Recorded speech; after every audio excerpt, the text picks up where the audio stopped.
wahasibu na wakaguzi tutembelee ndani ya hifadhi ya mazingira asilia Mkazindumbu. Ndani ya hifadhi hii tuna aina mbalimbali za mimea ambayo inapatikana mahali hapa, lakini haiwezi kupatikana sehemu nyingine. Juu kabisa ya msitu wa Pugu. Unaona mji wote wa Dar es Salaam. Angalia mji huo.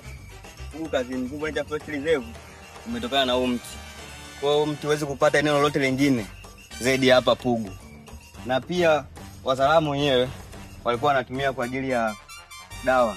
Ndani ya hifadhi hii tuna cottage ambazo zinatumika kwa ajili ya kulaza watu. Lakini tuna camping ambao tunalaza kwa kutumia tent. Pia kuna bwawa ambao kuna shughuli ambayo inafanyika ya kuendesha mtumbwi.